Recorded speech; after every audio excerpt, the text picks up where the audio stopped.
அந்த யோகம் அன்பர்களோடு சிறப்பானதொரு தலைப்பு இன்றைக்கு நாம் மேற்கொள்ள இருக்கிறோம். மதமும் சடங்குகளும். அன்பு உள்ளங்களே, ஒரு காலகட்டத்தில் இயற்கை ஆற்றல்களையே கடவுளாக வணங்கினார்கள். அதன் பின்னர் பேருண்மைகளை உணர்ந்த பெருமக்கள் அந்தந்த நாடு, அந்தந்த சூழ்நிலை, காலம், அதற்கேற்றவாறு கலாச்சாரங்களும் கல்வி அறிவும் பல்வேறு மாற்றங்களுக்குள்ளே இருந்த ஒரு நிலை அது. அந்தந்த சூழல்களுக்கு ஏற்ப அவரவர்கள் மகான்கள் உணர்ந்த நிலைகளுக்கு ஏற்ப அவரவர்கள் வழங்கிய மதங்கள் வேறுபட்டதாக இருந்தாலும் அவர்கள் அனைவரும் உணர்ந்து உரைத்த அந்த பெரும் பொருள் ஒன்று உண்டு என்று சொன்னால் அது ஒன்றுதான் என்பதிலே ஐயமில்லை. கடவுள் என்று எதை குறிப்பிட்டார்களோ அது ஒன்றே கடவுளாக இருக்க, முடிந்த முடிவும் பெரும்பொருளும் அதுவுமாகவே இருக்க, அதனை விளக்குவதற்காக வழங்கப்பட்ட சமயங்கள், மதங்கள். அந்த காலகட்டத்திற்கு ஏற்றவாறு அவரவர்கள் உணர்ந்தவாறு வெளிப்படுத்தப்பட்டதுதான் நாம் இன்றைக்கு சந்திக்கக்கூடிய, சிந்திக்கக்கூடிய சீக்கிய மதம், இந்து மதம், புத்த மதம், இஸ்லாம், கிறிஸ்துவம், இப்படி டாவோயிசம், எப்படியோ நிறைய சமயங்களை சொல்லலாம். இப்படி மதங்கள் பலவாறாக காணப்பட்டாலும் அதனை தோற்றுவித்தவர் பெயராலே அவை வேறுபட்டது. அங்கங்கு அந்தந்த நாட்டிலே எடுத்து வழங்கிய உண்மை பொருள், அதனுடைய மைய கருத்து முரண்படவில்லை. இங்கே இந்து சமயத்தை எடுத்துக்கொள்வோமே என்று சொன்னால் எங்கும் ஆலயங்களும் சமய நெறிகளும் வழிபாட்டு முறைகளும் பண்டிகைகள் இல்லையா? ஒரு காலகட்டத்தில் வர்ணாசிரம தர்மம் என்று வகைப்படுத்தினார்கள். பிராமண, சத்திரிய, வைசிய, சூத்ர என்று 4 வகையாக பிரித்தார்கள். அதுதான் வர்ணாசிரமம் என்று பேர். ஆனால் அதனை எல்லாம் வகுத்தளித்த தர்ம நூல்கள் மனு தர்ம சாஸ்திரம் என்று சொல்லப்பட்டது. அன்றைக்கிருந்த ஒரு காலகட்டத்திற்கு எத்தகைய நிபந்தனைகளும் விளக்கங்களும் தேவைப்பட்டதோ அதற்கேற்றவாறு தான் அளித்தார்களே தவிர, இன்றைக்கு இருக்கக்கூடிய விஞ்ஞான வளர்ச்சி, அறிவின் மேன்மை, நம்முடைய இன்றைக்கு பார்க்கக்கூடிய ஒரு 3 தலைமுறைக்கு எடுத்துக்கொண்டோமே என்று சொன்னார், நம்முடைய பெரியவர்கள் வாழ்ந்த வகை வேறு. நம்முடைய மக்கள் செல்வங்களும் பேரன் பேத்திகளும் இன்றைக்கு வாழ்ந்து கொண்டிருக்கக்கூடிய வகை வேறு. அப்ப விஞ்ஞானம் மறந்து கொண்டிருக்கின்ற அளவுக்கு அந்த சமயங்களும் மதங்களும் முறையான ஒரு மாற்றத்தையும் மலர்ச்சியையும் அறிந்து கொள்ளவில்லை என்று சொன்னால் அதை எப்படி சொல்லலாம் என்று சொன்னால், காலத்திற்கு ஏற்ற மாற்றங்களை ஏற்றுக்கொள்ளாத எந்த ஒரு சமுதாயமும் அழிந்துபடும் என்று குறிப்பிடுவார்கள். அதுபோல மதங்களிலும் சமயங்களிலும் மாற்றங்களை கொண்டு வர முடிகிறதா என்று கேட்டால் அதற்கு ஒரு மூல நூல் என்று ஒன்று வைத்திருப்பார்கள். சீக்கியர்கள் என்று சொன்னால் கிரந்த், கிறிஸ்தவர்கள் என்று சொன்னால் பைபிள், இஸ்லாமியர்கள் என்று சொன்னால் குரான். அப்ப அந்த காலகட்டத்தில் தோற்றுவிக்கப்பட்ட நூல்கள், சட்டதிட்டங்கள் எல்லாம் ஸ்ட்ரிக்டா அப்படியே கடைபிடிக்க முடியுமே தவிர அதுல இருந்து வெளியே வர முடியாது. ஆனால் காலத்திற்கேற்ற மாற்றங்களை ஏற்றுக்கொள்ளாத எந்த ஒரு சமுதாயம் அழிந்துவிடும் என்ற ஒரு சிறப்பான சிந்தனையை ஒப்பிட்டு பார்க்கின்ற போது, அன்பு உள்ளங்களே, இந்து சமயத்திலும் கூட பிரணவ விளக்கம் என்று சொன்னார்கள். உயிரெழுத்துக்களிலே ஆற்றல் உள்ள ஓ என்ற ஒலியானது எவ்வாறு நம்முடைய உடலிலே வைப்ரேட் பண்ணி உயிரை இயக்குகிறது என்பதை கண்டு உணர்ந்து புரிந்து சொன்ன பேருண்மைதான் மந்திரோபதேசமாக, அதிலும் குறிப்பாக உபநயனம் என்று ஒரு சடங்கு உண்டு. அப்ப அந்த பூணூல் கல்யாணம் என்று சொல்லக்கூடிய உபநயன சடங்கு என்பது எந்த அளவுக்கு இன்னைக்கு புரிந்து பின்பற்றப்படுகிறது என்பதுதான் கேள்வி. சடங்காக மாத்திரமே நிகழ்த்து விடுகிறார்கள். காலை மாலையை சந்தியாவந்தனம் பண்றதுக்கு நேரம் இருக்கா மக்களுக்கு? இல்லையா? அதே போல அப்ப அந்த காயத்ரி மந்திரம் என்று சொல்லப்பட்டதை என்னன்னு கூப்பிட்டு கேட்டா கூட, காயானு திராயத்தை, உச்சரிப்பவனை ரட்சிப்பது என்று சொன்ன பொருளை தரக்கூடிய காயத்ரி மந்திரத்தை பொருள் புரிந்து சொல்லுகின்றார்களா என்பது கூட கேள்வி கிடப்பாங்க. சைவர்களை எடுத்துக்கொண்டால் சிவபுராணத்தை பாடுவார்கள். சிவபுராணம் என்பது முடிக்கும் போது மிக மிக அழகாக சொல்லப்படும். சொல்லிய பாட்டின் பொருளுணர்ந்து சொல்லுவர் செல்லுவர் சிவபுரத்தினுடைய என்று சொல்லி. அப்ப அங்கேயும் கருத்து விளங்காமல் பின்பற்றுகிறவர்களை மூட நம்பிக்கையாளர்கள் என்று சொன்னால் மிகையாகாது, நாம் அறிவோம் இல்லையா? அப்ப மதங்களும் அதனுடைய சடங்குகளும் காலத்திற்கேற்ற மாற்றங்களுக்கும் புரிதல்களுக்கும் எடுத்துக்கொள்ள வேண்டும். காலத்துக்கு ஒவ்வாத கருத்துக்கள் இருக்குமானால் அதை செம்மைப்படுத்தி கொள்ள வேண்டும் என்பதில் எந்த விதமான மாற்றம் இல்லை. அந்த நாள்ல கோயில்ல திருவிழா தொடங்கிடுச்சுன்னா யாரும் வெளியூர் போகக்கூடாதுன்றதுக்காக காப்பு கட்டுறதுன்னு வச்சாங்க. காப்பு கட்டினா வெளியூர் போகக்கூடாது. ஆனா இப்ப நமக்கு தெரிஞ்ச ஒரே காப்பு மகரிஷி கொடுத்த அருட்காப்பு. பேராற்றல் இரவும் பகலும் எல்லா நேரங்களிலும் எல்லா இடங்களிலும் எல்லா தொழில்களிலும் உறுதுணையாகவும் பாதுகாப்பாகவும் வழிநடத்துவதாகவும் மையமாக. அப்ப அதுதான் காலத்திற்கேற்ற மாற்றம். அன்றைக்கு ஒரு வரிகள் கொடுத்திருக்கலாம், இன்றைக்கு எல்லா காலத்துக்கும் பொருந்தக்கூடிய வரிகளையும் விஷயங்களையும் மகரிஷி அவர்கள் நமக்கு கொடுத்திருக்கின்றார்கள் என்று சொன்னால் சிறப்பு. அதே போல கோயில் பிரதிஷ்டை செய்யும் போது மூலஸ்தானம் கருவறை கீழே ஆற்றல் ஈர்ப்புக்காக தகடு எந்திரங்களை பதிப்பார்கள்.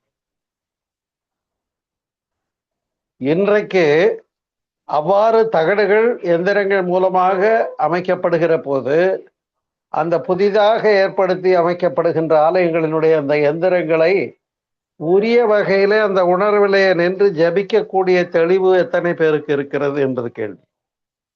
ஏனென்றால் ஒரு ஆலயத்தை பிரதிஷ்டை செய்யக்கூடிய பொறுப்பிலே இருக்கக்கூடியவர் ஆச்சாரியாள் என்று சொல்லுவார்கள் இல்லையா? நீங்கள் அறிந்திருப்பீர்கள்.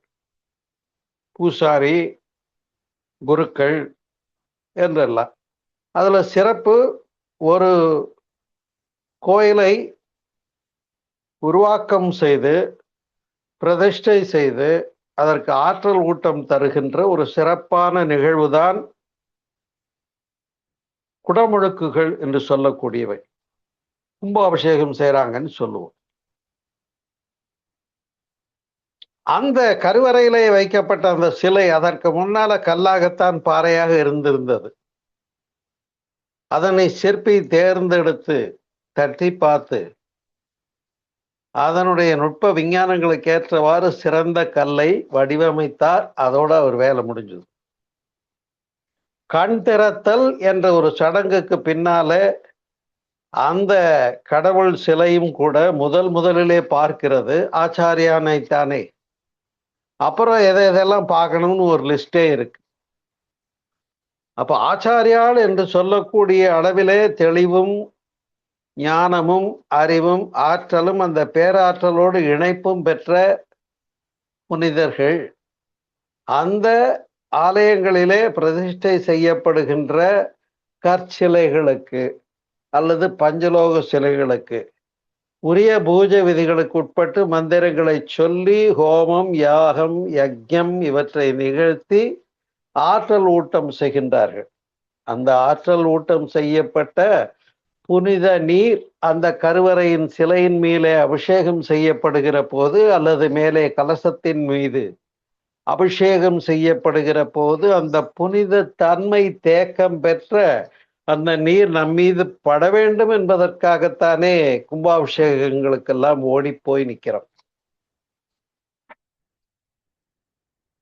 அத்தகைய ஆலயங்களுக்கும் ஆலயங்களிலே இருக்கக்கூடிய கருவறையினுடைய டெய்டிஸ் விக்கிரகங்களுக்கும் ஆற்றலை கொடுப்பது யார் என்று சிந்திக்கலாமே, தவறில்லை.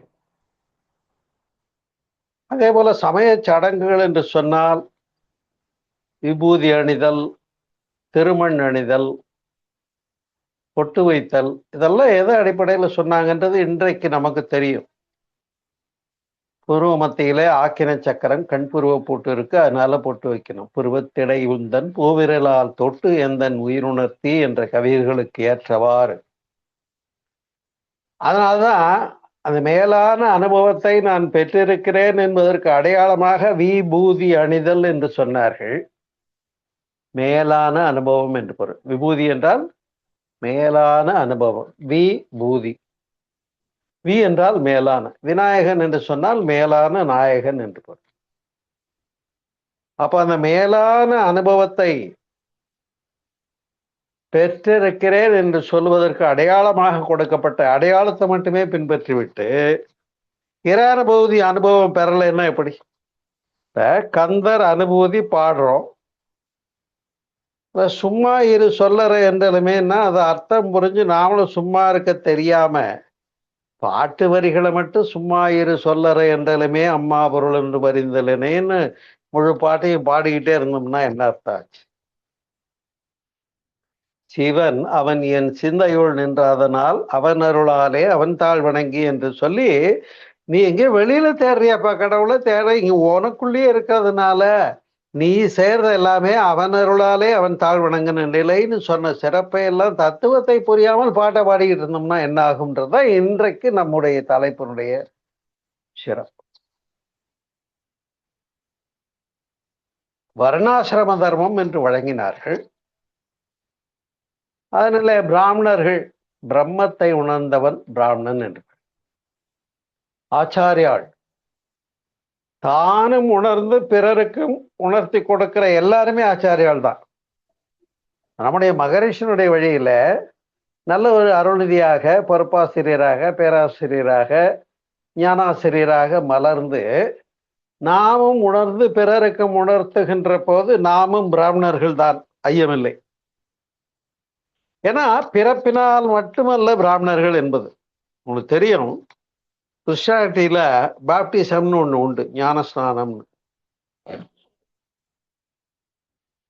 அந்த ஞானஸ்நானம் எடுத்த பின்னாலதான் அவன் ட்ரூ கிறிஸ்டியன் என்று ஏற்றுக்கொள்ளப்படுகிறான். அதே போல உபநயன சடங்குல காயத்ரி மந்திரத்தை உபதேசம் பெற்ற பின்னாலேதான் அவன் பிராமணனுக்கு மறுபிறப்பு என்று சொல்லப்படுகிறது. அது துவிஜன் என்று சொல்வார்கள், மறுபிறப்பாளன். பிறந்துட்டான், அதுக்கப்புறம் இறைவனுக்குள் உயிர்த்தல் என்று சொல்லுகிறார்கள். ஏன் அப்படி சிறப்பாக சொல்லுகிறார்கள்? அப்ப அந்த பொருளை உணர்ந்து கொண்டவர்களை பிராமணர்கள் என்று சொன்னார்கள் என்ற தெளிவு இன்றைக்கு இல்லாமல், யாரெல்லாம் காத்தல், அட்மினிஸ்ட்ரேஷன், ஆட்சி முறை, இல்ல பாதுகாப்பு, இராணுவம், இந்த நடவடிக்கைகளை கையில் எடுக்கிறாங்களோ அவங்க எல்லாம் சத்திரியர்கள் தானே. இன்றைக்கு ஒரு பெட்டிக்கடையிலிருந்து பெரிய மல்டி காம்ப்ளெக்ஸ் வரைக்கும் மால் கட்டி வியாபாரம் பண்றாங்க. அவங்க எல்லாரும் வைசியர்கள் தானே. அப்ப இங்க ஜாதின்னு எங்க இருந்து பிரிவு வந்தது? அந்த காலத்திற்கு தேவை என்று வகுத்தார்கள். அதனால வர்ணாசிரம தர்மம் 4 என்று சொன்னார்கள். இன்றைக்கு நாம் உணர்ந்த போது நாமும் பிராமணர் ஆகிறோம். நாம் வியாபாரத்தை கையில் எடுக்கும் போது நாம் வைசியர் ஆகிறோம். இதை புரிஞ்சுக்காம 4 தர்மங்களை சொன்ன மனு தர்ம சாஸ்திரமும் சரி, அந்த சிறந்த ஒரு பேருண்மை பொருளை உணர்ந்து வாழும் வகையை விளக்கியது தானே முந்தையோர்களுடைய தனிச்சிறப்பு.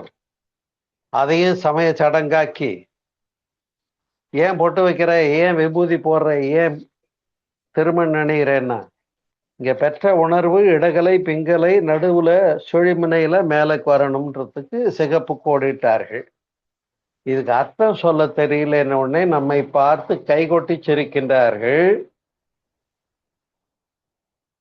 நாங்கள் தான் பகுத்தறிவாளர்கள் என்று சொல்லக்கூடியவர். அப்ப அப்படிப்பட்ட பகுத்தறிவு என்ற சொல்லுக்கு ஏற்றவாறு பகுத்து சமயங்களினுடைய மதங்களினுடைய உண்மை பொருள்களை விளக்க முற்பட்ட மாற்றங்கள் தானே வள்ளலார் கொடுத்ததும், இப்ப மகரிஷி உலக பொது அருள்நெறி சமயம் கொடுத்ததும் இல்லையா? சமயத்தை ரீஃபார்ம் பண்றாங்க. 3 பெரியவர்களை உதாரணத்துக்கு சொல்றேன். ஏன்னா மதமும் சடங்குகளும் இன்றைக்கு மாற்றங்களுக்கு உள்ளாக்கப்பட வேண்டும் என்பதுதான் நம்முடைய கருத்து. இன்றைய தலைப்பினுடைய சிறப்பு. காளிக்கு பலி கொடுக்கிறேன்னு சொல்லி கொண்டு போய் நரபலி கொடுக்கிற கூட்டங்கள்லாம் வந்த போது ஆதிசங்கரர் வருத்தப்பட்டார். என்னையா கடவுள் பேரால இப்படி மனுஷனையே கொல்ற அளவுக்கு போயிட்டீங்களே. அதனால்தான் அருசமயம் என்பதை கொடுத்தார்.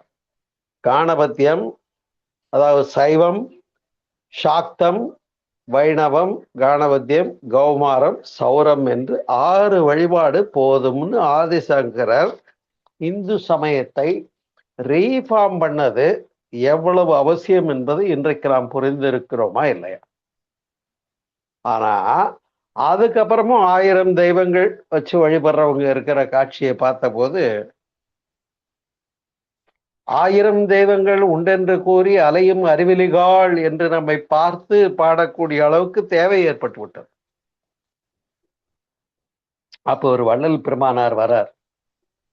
ஜாதியிலே சமய நெறிகளிலே சாத்திர சண்டையிலே கோத்திர குப்பையிலே அபிமானித்தலைகின்ற உலகீர் என்று அழைத்து, ஒன்றே கடவுள், அதுவும் ஜோதி வடிவமாக உணருங்கள், அருட்பெரும் ஜோதி தனி பெரும் கருணை, அன்பு இருக்கிற இடத்துலதான் இறை சிவம் இருக்கும். அதனால அன்பு சிவம் வேறில்லை என்று சொன்ன சிறப்பு தானே வள்ளல் பெருமானார். இன்றைக்கு நாம் பின்பற்றுகிறோம் வள்ளலாரை என்று சொன்னால், நம்ம வீட்டுல ஜோதிங்கிற ஒரே கடவுள் மட்டும்தான் இருக்கணும். உண்டா இல்லையா? ஆனா நம்ம வீட்டு பூஜையில எத்தனை கடவுளை வச்சு, எவ்வளவு கடவுளை வச்சிருக்கோம்.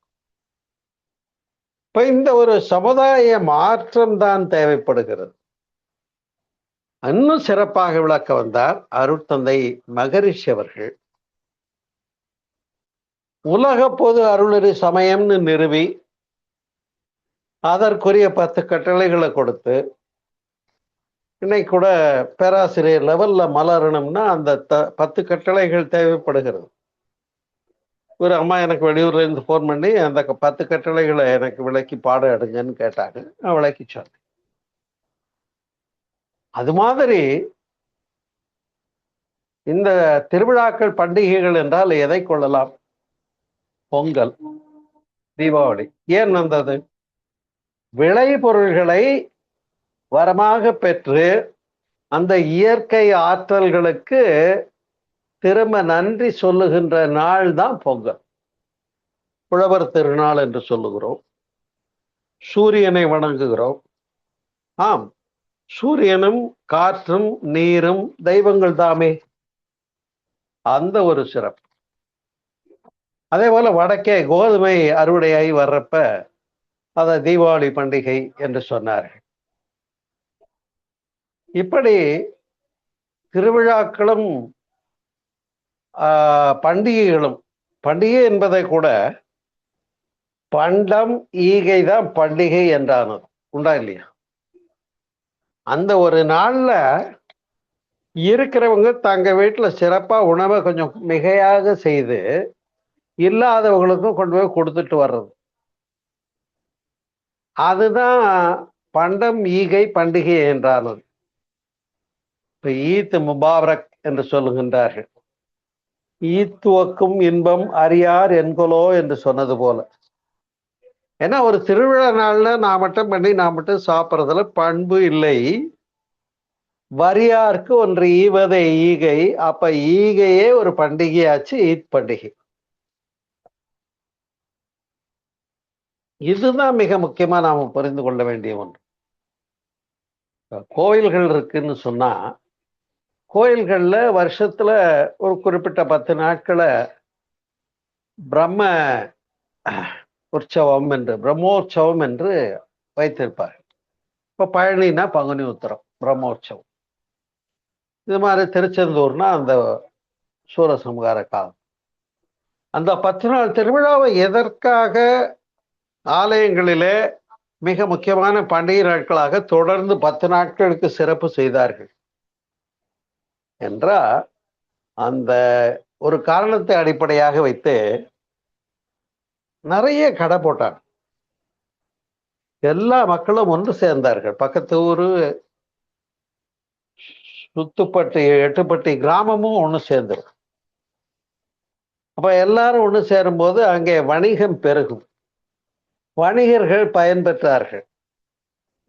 அப்ப கோயிலை அடிப்படையாக வைத்து 10 நாள் திருவிழா நடத்தி அப்ப கோயிலுக்கு உதவி செய்யணும் இல்லையா? அதை தான் 10 நாளைக்கு மண்டபடிதாரர்களாக, ஒரு நாளைக்கு ஜவுளி கடைக்காரவங்க, ஒரு நாளைக்கு மளிகை கடைக்காரவங்க, ஒரு நாளைக்கு நகை கடைக்காரவங்க எல்லாரும் மண்டபப்படி செய்யறது. 10 நாள் திருவிழாவை எங்க பொறுப்புல ஒவ்வொரு நாளைக்கு எடுத்துக்கிறதுன்னு எடுத்துக்கிட்டோம். அதுல பாருங்க, முதல் மரியாதை எனக்கு தான்னு கிராமங்கள்ல பாத்தீங்கன்னா பெரிய ரகலையே வந்துடும். யாருக்கு முதல் மரியாதை, கோர்ட் வரைக்கும் போன கதையெல்லாம் உண்டு. ஒண்ணுல இந்த நாமத்தை பத்தி பேசணும். ஆற்றலை பெற்று மேலே உயரணுங்கிறது ஒரு அடையாளம். பெற்று இருக்கிறேன் பெறுவேன் என்பது அடையாளம். ஆனா அதுல வடகலை என்றெல்லாம் பிரித்து இது எங்களுடைய அடையாளத்தை தான் யானைக்கு போடுறதுன்னு கோர்ட்டுக்கு போன கதையும் நமக்கு தெரியும். இப்பவும் பிரச்சனைகள்லாம் அதே கோணத்துல சிந்திக்கப்படுகிறது நாம் அறிகிறோம். எனவே கோயில்களும் வழிபாட்டு முறைகளும் மதங்களும் மதத்தின் சடங்குகளும் இன்றைக்கு அர்த்தம் புரிந்து சீர்தூக்கப்பட்டு சிந்தனைக்குரியதாக மாற்றம் வரும். அதை தான் மகரிஷி சொல்றாங்க, சிந்தனை சிக்கனம் சீர்திருத்தம் என்று சொல்லுகின்றார்கள். இப்ப இந்த பண்டிகைகள் என்று எடுத்துக்கொண்டா எல்லாத்துலயும் என்ன பண்ணணும்? இப்ப சிந்தனை. இது ஏன் செய்யறோம்? காரணம் கேட்டா அடுத்த தலைமுறைக்கு சொல்ல தெரியணும் நமக்கு. இந்த பண்டிகையை ஏன் இப்படி பண்றீங்க? வரலட்சுமி விரதம் வச்சுப்போம், ஏன் பண்றீங்க? காரணம் சொல்ல தெரியணும். ஆவணி அவிட்டம் பூணூல் போடுறது ஏன் பண்றீங்க? காரணம் சொல்ல தெரியணும். விபூதி ஏன் அணியறோம்? திருமண் ஏன் அணியணும்? இதெல்லாம் சொல்ல தெரிஞ்சாதான், அர்த்தம் புரிஞ்சாதான் பின்பற்றுவதற்கு சிறப்பாக இருக்குமே தவிர, இல்லை என்றால் மூட நம்பிக்கைகள் என்று நம்மை பார்த்து எள்ளி நகையாடி விடுகிற அளவுக்கு இது நிகழ்ந்து விடுகிறது. பார்க்கிற கண்கூடாக இவற்றை பார்க்க இல்லையா? அப்போ 10 நாள் திருவிழா தேவை, ஊரினுடைய கொண்டாட்டம், மக்களினுடைய ஒற்றுமை. அப்ப கோயிலையும் சிறப்பிக்கின்றார்கள், மக்களும் சிறப்பு பெறுகிறார்கள். அதனால மனிதனுடைய வாழ்க்கையில எடுத்துக்கொண்டோம்னு சொன்னா, பிறப்பு, திருமணம், இறப்பு, இது முக்கியமான சடங்குகள் என்பதை அறிவோம். அப்ப மதம் சார்ந்த சடங்குகளை எடுத்துக்கொண்டா, கோயிலுக்கு போய் சாமி கும்பிடுறத அமைதியா பண்ணது பல சமயங்கள்ல மதங்கள்ல நிகழ்த்தப்படுகிறது. ரொம்ப பர்ஃபெக்ட் சைலண்டா அந்த பிரேயர்லாம் நடக்கும். நம்முடைய ஆலயங்களும் அதனுடைய வழிபாட்டு முறைகளும் இன்றைக்கு எப்படி போயிட்டு இருக்கு பாருங்களேன். தைப்பூசம்னா பழனியில அடிவாரத்துல இருக்கவே முடியாது, சத்தம் காதை துளைக்கும். ஆலயங்கள் ஆன்ம லயத்தை தருகின்ற அமைதி நிலையங்களாக விளங்குகிறதா என்ற ஒரு கேள்வியே ஏற்பட்டுவிடும். அப்ப நாம் எங்கே சென்று கொண்டிருக்கிறோம்? ஆன்ம லயம் தர வேண்டிய இடங்கள், மன அமைதி கிடைக்க வேண்டிய இடங்கள் அது. அங்கேயே ஆடம்பரங்களும் ஆர்ப்பாட்டங்களும் நிகழ்ந்திருந்தால் என்ன பொருள் என்பதுதான் சிந்திக்க வேண்டியது. பிறப்பின் போது நிகழ்கின்ற சடங்கினை தொட்டில் போடுறது, பேர் வைக்கிறதுன்னு வச்சாங்க. அக்குபஞ்சர் பாயிண்ட்ஸை வச்சு மூக்கு குத்துறது, காது குத்துறதுன்னு வச்சாங்க. இப்படி வாழ்க்கையினுடைய ஒவ்வொரு கட்டங்கள சடங்குகள்ல திருமண சடங்கு வருகிற போது மஞ்சள் நீர் சடங்கு தெரியும். ஆமா, உண்மைதான். பிறப்பின் போது கணிக்கப்படுகின்ற ஜாதகம்னு ஒண்ணு இருக்கு இல்லையா, அதுபோல மனுஷி ஆகிற போது கணிக்கப்படுகின்ற ருது ஜாதகமும் முக்கியமானது, பேசப்பட வேண்டியது. இப்படித்தான் திருமணம் என்பதும் எல்லோரும் ஒன்று சேர்ந்து அந்த மணமக்கள் நன்றாக இருக்க வேண்டும் என்பதற்காக எல்லோரையும் அழைத்து வாழ்த்துவதற்கு திருமணங்கள். ஆனா அதுல மெட்டி அணியறத அந்த கலாச்சாரத்துக்கு ஏற்றவாறு ஒரு காரணத்தோடு விளக்கினார்கள். தாலி அணியறத உதாரணமாக, ஒருவன் ஒரு பெண்ணை என்னுடையவளாக உரிமைப்படுத்திக் கொள்கிறேன் என்று முன் வருகிறான் இளைஞன் என்று சொன்னால், அந்த இளைஞனுக்கு அந்த பெண்ணை திருமணம் செய்து கொடுக்கறதுக்கு ஒரு எலிஜிபிலிட்டியை எதிர்பார்த்தாங்க. அப்ப நீங்க காட்டு வழி அவளை கூட்டிட்டு போவ, காப்பாத்துறதுக்கு உனக்கு திறமை இருக்கா? அப்ப நீ காட்டுக்கு போய் வேட்டையாடி புலிப்பல்லு நகம் கொண்டு வா அப்படின்னாங்க. அவனும் காட்டுக்கு போய் சமர் செய்து வெற்றி பெற்று அந்த அடையாளத்தை தான் புலிப்பல்லு தாலியினுடைய வடிவமாக வந்தது. அதை அப்படியே அவ கழுத்துல கட்டி மன வாழ்க்கை பண்ணிக்கோன்னாங்க. இதுதான் தாலி வந்த விதம். வடக்கெல்லாம் இஸ்லாமிய படையெடுப்பு வந்த போது அப்ப பெண்கள் தங்களை, ரஜபுத்திர பெண்கள் தங்களை காத்து கொள்ள வேண்டிய, கற்பின் காத்து கொள்ள வேண்டிய தேவை வந்த போது பொட்டு என்ற அளவில் வச்சு உள்ள சயனைடை வச்சு தாலி அணிகிற தேவை அவசியம் அந்த கலாச்சாரத்துக்கு அன்னைக்கு தேவைப்பட்டது.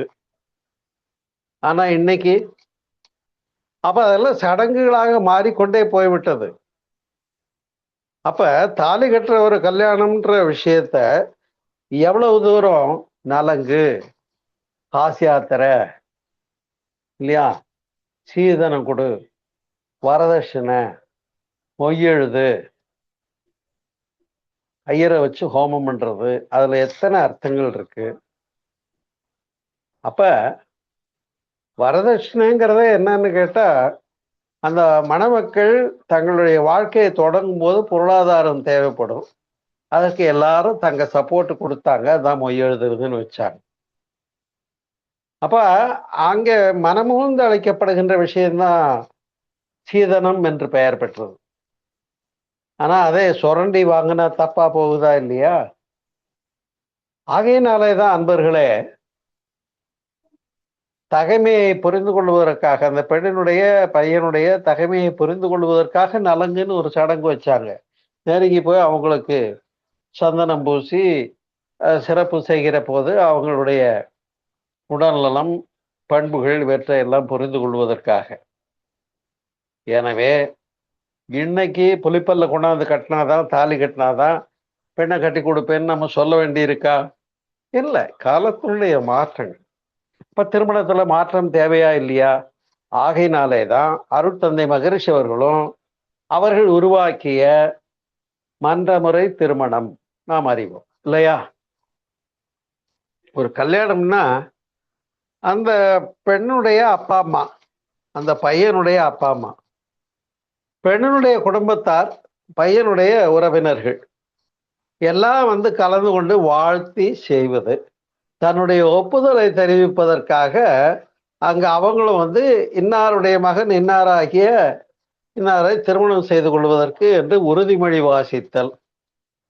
அதே போல இந்த பெண்ணும் இந்த பையன் இன்னாருடைய மகனாகிய இன்னாரை நான் வாழ்க்கை துணைவராக ஏற்றுக்கொள்வேன். திருமண சடங்குல கூட ஒன்று உங்களுக்கு தெரியும், சப்தபதி மந்திரம்னு ஒண்ணு உண்டு. அந்த அக்னி குண்டத்தை சுற்றி வருவார்கள், பெண்ணும் பையனும் கையை பிடிச்சிட்டு. அப்ப சப்தபதி மந்திரம்னு ஒண்ணு சொல்லுவாங்க. அதனுடைய பொருள் என்ன அன்பர்களே? இன்று முதல் என்னுடைய வாழ்க்கையில உன்னை வாழ்க்கை துணையாக ஏற்றுக்கொள்கிறேன்.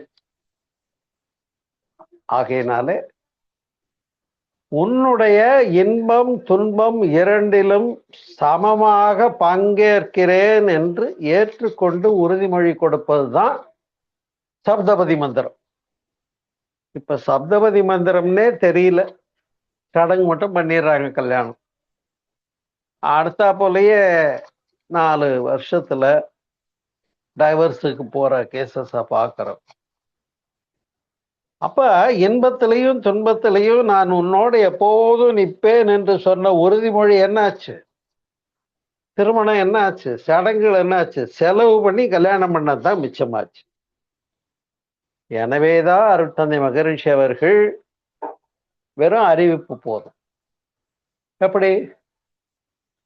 இன்னார் மகன் இன்னாரும், இந்த அப்பா அம்மாவுக்கு பிறந்த இன்னாராகிய நானும், இந்த அப்பா அம்மாவுக்கு பிறந்த மணமகளாகிய நானும், நாங்கள் மன வாழ்க்கை மேற்கொண்டோம் என்று எல்லோருக்கும் தெரிவித்துக் கொள்கிறோம்னு அறிவிப்பு அனுப்பிச்சா போதும்.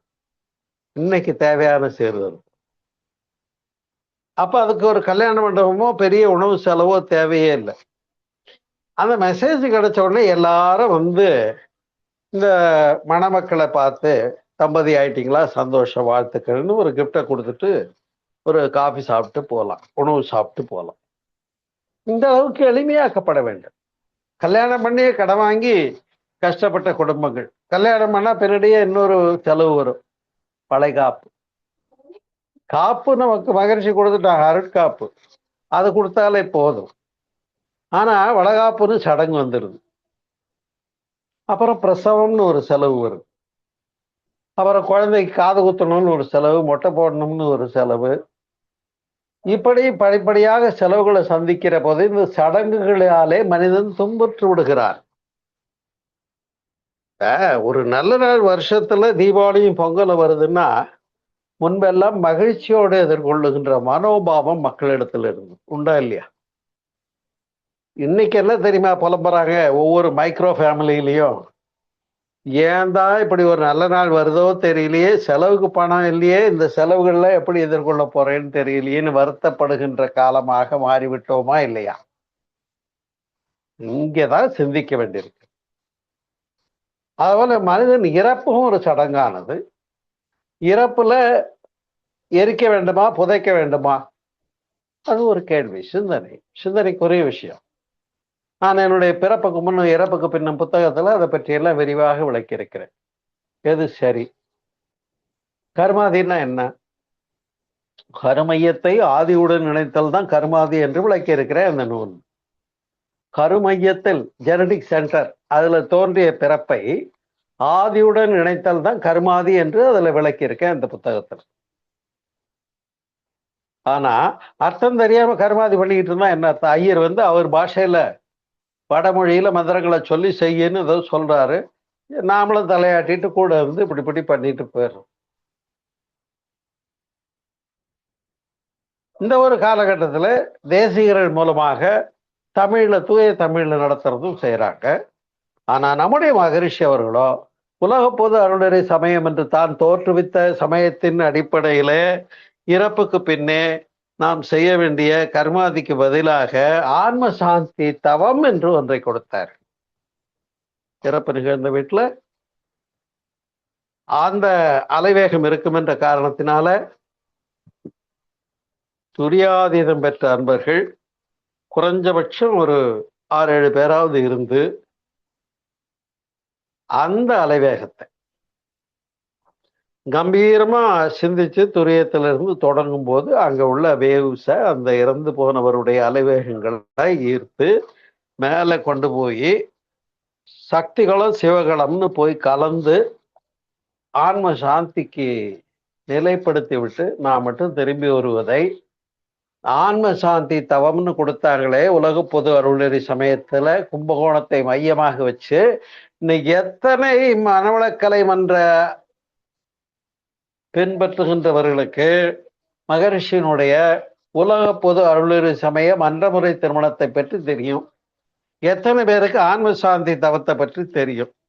அப்ப மகரிஷியை போன்ற மகான்கள், வள்ளலாரை போன்ற மகான்கள், ஆதிசங்கரரை போன்ற மகான்கள் அந்தந்த காலகட்டத்திற்கு ஏற்றவாறு மாற்றங்களை ஏற்படுத்தி கொடுத்தார்கள். நாம புரிஞ்சு பின்பற்றி எடுத்துக்கிட்டோம்னா we are in the correct path and in the correct sense. வேற ஒன்றும். ஒரு முறை பகவான் ரமணருடைய படம் போன ஜெயந்தி விழாவின் போது படம் ஒரு வடிவம் செய்து தேவைப்பட்டது. நான் ஒருத்தர்கிட்ட சொன்னேன், அவர் படம் எப்படி கொடுத்தாருன்னா பகவான் ரமணர் விபூதி குங்குமம் வச்சிருக்க மாதிரி ஒரு படம் கொடுத்தார். நான் சொன்னேன், பகவான் ரமணர் என்றைக்குமே சமயம் சார்ந்த நியமங்களை கடைபிடித்ததில்லை. எல்லா தெளிவும் பெற்றிருந்தார்கள்.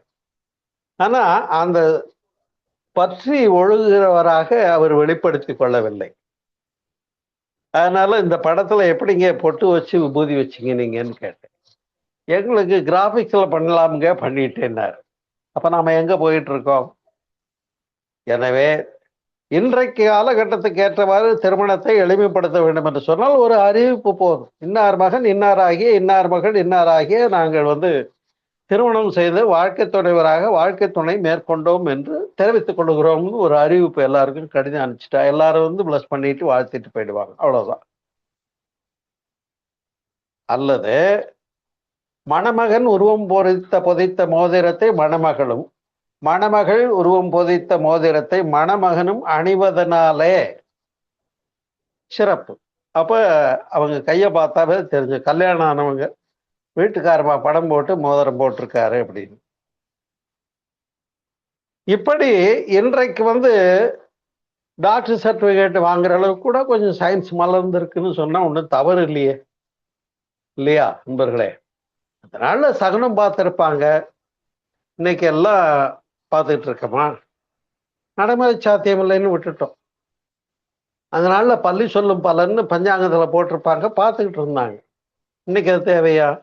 வெளியில புறப்படும் போது எனக்கு குறுக்க பூனை வந்துடுச்சு, நான் போக மாட்டேன்னு சொன்னா சரி வருமா? இல்லை இந்த நேரம் ராகு காலம் எமகண்டம், அதனால நான் ட்ரெயினுக்கு போக மாட்டேன், எக்ஸாமுக்கு போக மாட்டேன்னு நம்ம யாராவது சொல்ல முடியுமா? அப்ப காலத்தினுடைய கட்டாயங்களும் மாற்றங்களும் வாழ்வியல் நடைமுறைகளும் மாறிக்கொண்டே இருக்கிற போது நாமும் அதற்கு ஏற்றவாறு அறிவுபூர்வமாக நம்முடைய செயல்முறைகளையும் விளக்கங்களையும் பின்பற்றி புரிந்து நடைமுறைப்படுத்தி வாழ்கின்றவர்களாக மாற்றம் பெற வேண்டிய சமயம், மதம், அதனுடைய சடங்குகளும் கருத்துக்களும் பேருண்மைகளும் மாற்றம் பெறக்கூடாது. பேருண்மைகள் உணர்த்தப்பட வேண்டும். ஆனால் அது தொடர்பான இந்த சடங்குகள் இருக்கிறது பாருங்க. அதனால்தான் மதமும் சடங்குகளும் என்று இன்றைக்கு தலைப்பை மகரிஷி அவர்கள் கொடுத்தவாறே கொடுத்திருக்கிறேன். கொஞ்சம் நினைச்சா இன்னும் கவர்ச்சியா தலைப்பெல்லாம் மாத்தி கொடுக்கலாம், எனக்கு அது தேவையில்லை. ஏன்னா மகரிஷி கொடுத்த அந்த அந்த அதே டாபிக்கு, அதே சப்ஜெக்ட், அதே கண்டென்ட்டை நாம இப்ப பேசிக்கிட்டு இருக்கோம். கொஞ்சம் கூட முரண்படவே இல்லை. அதுதான் மிக அவசியமும் கூட, இல்லையா? அப்படி இப்ப மன்றத்தை பின்பற்ற போறேன்னு சொல்லிட்டு குடும்பத்தை கவனிக்காமட்டா சரியா? நான் இறைநிலையை தேடி போறேன்னு பொண்டாட்டிய கை விட்டுட்டு சாமியாரா போனா ஏற்புடையதா? அங்கதான் வள்ளுவம் சொல்லுது, அப்படியெல்லாம் ஒரு துறவரம் தேவையே இல்லை, அதனால அந்த துறவரத்தை விட இல்லறமே சிறந்ததுன்னு வள்ளுவமே சொல்லிடுது. நல்ல ஞானத்தையும் சிந்தனையையும் தெளிவையும் கொடுத்த குருமார்களை வணங்குவது அவசியம்தான், இல்லைன்னு சொல்ல. நாமும் என்ன பண்றோம்? தவம் செய்யும் போது அன்னைக்கு வணக்கம், தந்தைக்கு வணக்கம், ஆசானுக்கு வணக்கம் என்று நம்முடைய குருமார்களை வணங்குகிறோம். மகரிஷிக்கு 3 குருமார் உண்டு, எனக்கும் 3 குருமார் உண்டு. என்னுடைய பாட்டியார் அருள்நிதி சிவச்சரண் முதல் குரு. 2வது அணுக்க குருவாக இருந்து என்னை உயர்த்தியவர் உணர்த்தியவர் அருள்நிதி அரசு மு சிவலிங்கனார் அவர்கள். 3வது வேதாதிரி மகரிஷி. 3 குரு. அப்ப அன்றாட தவத்துல குருவை வணங்குகிறோம். அன்றாட வணங்குவது சிறப்பா? வருஷத்துல ஒரு நாள் போய் என்னுடைய குருவுக்கு போனேன், அங்க குரு பூஜை நடத்தினாங்க. என்ன பண்ணீங்க அப்படின்னா, போக பூஜை பண்ண, பெரிய அன்னதானம் பண்ண, அங்க சாப்பிட்டோம் வந்தேன் அப்படின்னா அதுல சிறப்பேதும் இல்லை. நாங்களும் பழனியில 20 ஆண்டுகளாக பகவான் ரமணர் அமைப்பு வைத்து ஜெயந்தி விழா சிறப்பு செய்கிறோம். பொதுவாக பகவான் ரமணருடைய பிலாசபியை பேசுறது தானே முக்கியம். ஆனா அக்ஷரமண மாலை பாடலை மட்டும் பாடிட்டு பூஜை பண்ணிட்டு அன்னதானம் பண்ணிட்டு முடிச்சுடுறத நான் விரும்புறது இல்லை. நாங்கள் என்ன செய்கிறோம், ஒரு நல்ல பேச்சாளரை அழைத்து பகவான் ரமணருடைய பிலாசபியை பேசுங்க அப்படின்னு சொல்லிட்டு தான் அந்த நிகழ்வை சிறப்பு செய்கிறோம். அதுபோல எந்த மகான்களை பின்பற்றினாலும் அந்த மகான்கள் எந்த ஒரு தத்துவத்தை நமக்கு கொடுத்தார்களோ அதிலிருந்து மாற்று இல்லாமல் பின்பற்றுகின்ற போது மகான்கள் வழங்கிய மதங்களும் சமயங்களும் சமய நடவடிக்கைகளும் சிறப்பு பெறும். அதுல மாற்று இல்லை, வேற ஒன்றும் இல்லை. ஆகையினாலே அன்புள்ளங்களே, இப்படி பண்டிகைகளாக இருக்கட்டும், 10 நாள் பண்டிகை கோயில்ல இந்த காரணங்கள்ல தான் உருவாக்குனாங்க. கூட்டம் சேர்ந்து ஒரே அழுக்கும் குப்பையுமா பண்ணிட்டு போறதுக்காக கிடையாது. திருமணம்னு சொன்னா ஏண்டா கல்யாணம் பண்றோம்னு சொல்லி கடன் வாங்கி கஷ்டப்பட்டு செலவு செய்துட்டு அந்த கடனை கட்ட முடியாம துன்பப்பட்டு துக்கப்பட்டு துயரப்பட்டு வெக்கப்பட்டு வேதனைப்பட்டு எப்படி கஷ்டப்படுறவங்களாம் இன்னைக்கு நடைமுறையில பாக்குறோம். அதே போல தீபாவளி பொங்கல் வருதுன்னா ஏண்டா வருதுன்னு துன்பப்படுற குடும்பங்களை பார்க்கிறோம். அதே போல கருமாதி சடங்குக்கு அர்த்தமே தெரியாம அவர் சொல்லிட்டு போற மந்திரத்துக்கு கூட நின்றுட்டு திரும்பி வர்றது என்ன அர்த்தம் இருக்க முடியும். அதுபோல கோயில் என்று சொன்னால் கும்பாபிஷேகத்தின் போது அடிச்சும் போது இந்த புனித நீர் பெறணுன்றதுக்காக போறோமே, இந்த ஃபீல்ட் ஆஃப் வைப்ரேஷன் அங்க இருக்கணும், இருக்க முடியும். அதை பெறுவதற்கு நாம் தவம் பெற்ற பயின்றவர்களாக இருக்கிறோம். நம்ம எங்க நிக்கணுமோ அங்க நின்னோம்னா அங்கிருந்து ஆற்றல் வந்து விடுகிறது. அப்ப எட்டர்னல் பிளஷர் என்று சொல்லக்கூடிய மகத்தான அந்த பேரின்பத்திலிருந்து, அந்த இறைநிலையிலிருந்து அந்த உணர்வானது நம்முள்ளும் வந்து சேர்வதற்கு இங்க ஆண்டனா வச்சிருக்கோம், துரியம் பயின்று இருக்கிறோம் இல்லையா. அப்ப எதை பேசினாலும் எத்தொழிலை செய்தாலும் ஏதவஸ்தைப்பட்டாலும் முத்தர் மனம் இருக்கும் மோனத்தைன்னு அங்க வந்துதான் முடிக்க வேண்டியிருக்கு.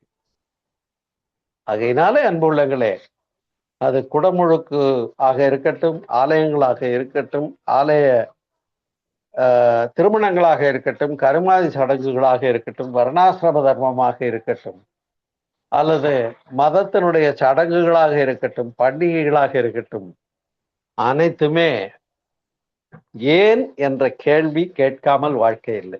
உண்டா இல்லையா? இது ஏன் இந்த சடங்கு வச்சாங்க கேள்வி கேளுங்க, பதில் இருக்கான்னு கேட்டா பதில் இருக்கும் நிச்சயமாக. அல்லது அந்த காலகட்டத்துக்கு ஏற்றவாறு அந்த சடங்குகள் இருந்தா இன்னைக்கு ஏற்ற மாதிரி மாத்திக்கலாம். நம்முடைய அடுத்த தலைமுறைக்கு இந்த கேள்விகளுக்கு ஒழுங்கா பதில் சொல்லி நீங்க உபநயனம் பண்ணுங்களேன், கல்யாணம் பண்ணுங்களேன் இல்லையா. ஏன் ஒரு கிறிஸ்தவங்க கல்யாணம் பண்ணா அந்த தம்பதி நல்லா வாழறது இல்லையா? அப்ப பிற சமயங்கள்ல சடங்குகள் மாறுகிறது. ஆனா பர்பஸ் ஆஃப் நிகழ்ச்சி என்னன்னா அதுதான் புரிஞ்சு கடைபிடிக்க வேண்டியது. எனவே மதங்கள் வேறாக இருக்கலாம், எத்தனையோ எகிப்திய மதம், சீக்கிய மதம், இஸ்லாம், கிறிஸ்துவம், இந்து மதம் என்று தோற்றுவித்தவர்கள் பெயராலே நிறைய இருக்கலாம். அதில் சொல்லப்படுகின்ற சட்ட புத்தகங்கள் என்ன பேசுகிறதோ அதுதான். ஆனால் இந்து மதம் மட்டுமே தோற்றுவித்தவர் பெயரும் கிடையாது, காலத்துக்கேற்ற மகான்கள் வந்து மாற்றி கொடுத்தாங்கன்றதையும் இன்றைய தலைப்புல நாம் விளக்கம் விளங்கி இருக்கிறோம்.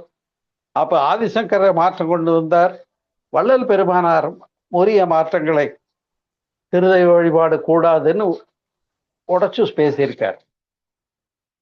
மகரிஷி அவர்களும் அஞ்சுவதேன், ஏன் பயப்படுறீங்க, துணிந்துரைப்போம், அறிவே நான் தெய்வம், அறிவு எனக்கு இருக்கு, என்னுள்ள இருக்கிற அறிவு தான் என்னுடைய கடவுள் என்று எடுத்து ஸ்பஷ்டமா பேசிட்டு போயிட்டாங்க.